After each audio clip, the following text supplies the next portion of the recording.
Meus amigos, hoje eu tive uma conversa longa com o primo Carlos, dando detalhes do meu relacionamento muito íntimo que eu tive com o pai dele, Nivaldo Teixeira, e no vídeo anterior que eu gravei não tive a oportunidade de fazer isso. No meio da conversa surgiu um pouco um assunto que diz respeito ao destino ou à trajetória de vida de cada um de nós. Eu não acho que exista propriamente um destino. Essa questão é uma questão muito debatida, mas no final das contas ninguém chega a um acordo se existe assim um destino traçado que a gente tem que atravessar. Eu prefiro acreditar que existe uma força que guia a gente para determinados lugares, às vezes a gente toma certas decisões, às vezes assim, eu acredito que sejam forças inexplicáveis que através não sei de qual mecanismo, influencia nosso subconsciente para tomar determinadas decisões que terminam influenciando muito a nossa vida. Bom, eu acho que o mais certo seria isso. Por exemplo, eu fui criado numa família, nunca passamos nenhuma necessidade, mas meu pai, como todo mundo na época, tinha 10 filhos ou mais ainda, na época dos meus pais. Bom, então todos nós, quando chegamos à idade de 15, 16 anos, já temos a preocupação de conseguir uma maneira de sobreviver. Eu, como diz, passei até os quase 16 anos no seminário, depois fui para Natal, trabalhei na exportadora de Nato Marins, de lá eu fui para a Escola de Ciência Aeronáutica, e daí eu segui a vida militar e depois me formei em odontologia e terminei a minha vida como dentista do Exército. Muito bem. Mas nesse caminho, eu tive muita dificuldade por conta da minha timidez, eu era muito tímido, a inexperiência, saí do seminário onde eu passei quase 6 anos recluso num regime fechadíssimo, e isso me trouxe alguma dificuldade. A própria instrução, a educação que recebi no seminário era uma educação, a gente estudava muito, mas era tudo voltado para a formação de sacerdote, de padre.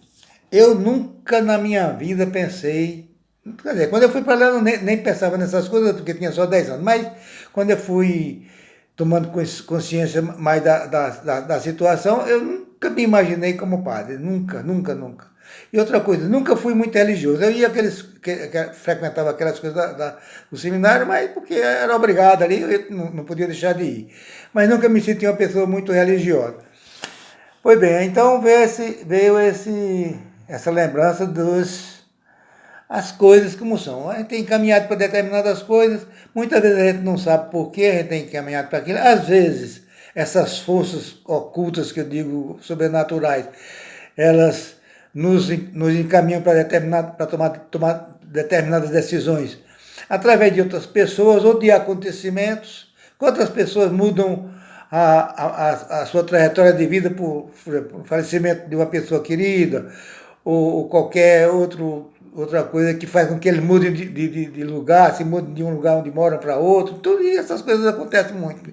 Normalmente é uma coisa natural que acontece. Então, eu acho assim, que com as dificuldades que eu tive, porque, como eu disse, meu pai nunca nos faltou o básico, mas também era uma família grande que eu sei que foi difícil para ele manter essa família. Tanto que todos nós, a maioria dos irmãos, meus irmãos, quando chegava aos 15, 16 anos, cada um pensou em tomar um rumo.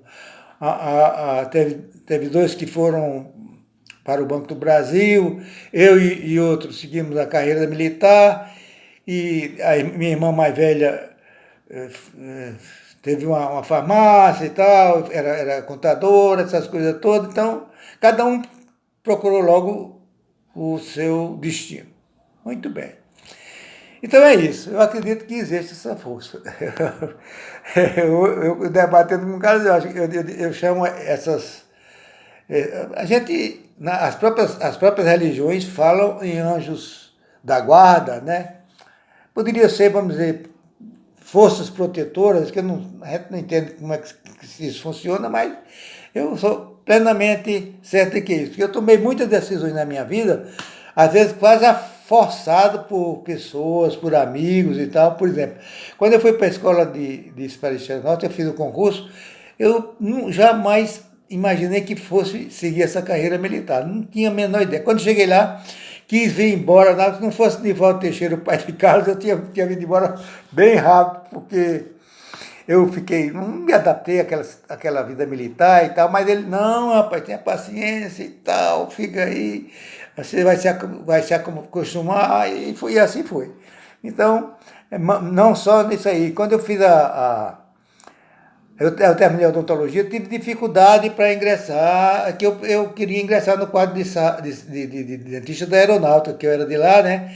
Mas, infelizmente, o quadro de dentista da aeronáutica eu não consegui entrar. Então, eu fiz um concurso por exército, era um concurso que normalmente não passava ninguém aqui da região Nordeste e tal, e eu consegui passar, acho que foi uma ajuda sobrenatural, porque nunca passava ninguém. E eu passei, fui o único que passei nesse concurso que eu fiz em Recife, e depois fui fazer essa era uma prova escrita, e eu fui fazer a prática oral no Rio de Janeiro também, consegui passar tranquilamente.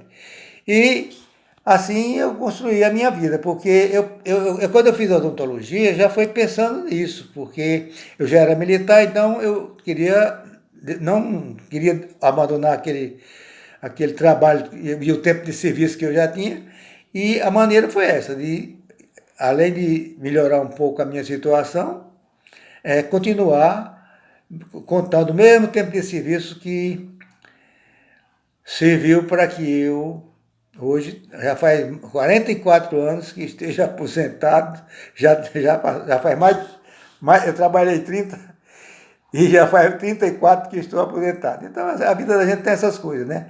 O relacionamento com minha esposa também, rapaz, eu não tive muitas namoradas e tal, mas nunca me ligava para ter vontade de querer casar com alguém, não. Era namoro, porque a gente namorava, era uma coisa natural namorar, né?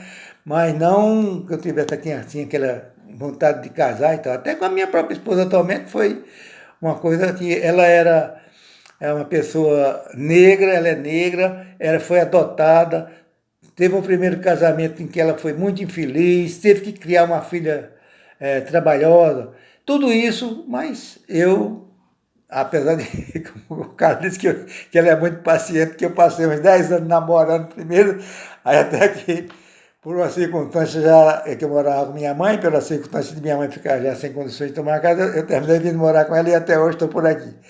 Mas é isso, então eu acho que existe essa força, que a gente não entende como é que seja ela, mas que guia a gente para tomar as decisões que vão ser úteis para a gente enfrentar essa vida aqui na Terra, que não é muito fácil não. Porque existe justamente essa dificuldade de sobreviver, precisa a gente conseguir um trabalho para comprar uma casa, para se alimentar e se vestir, né? Então, todo mundo tem que fazer uma forcinha para conseguir superar essa dificuldade. E, graças a Deus, eu disse, eu acho que ainda continuo dizendo que com muita ajuda desses meus amigos ou benfeitores, ou seja lá o que for, eu consegui. Aí fica a sugestão para debater. Vocês acreditam em destino?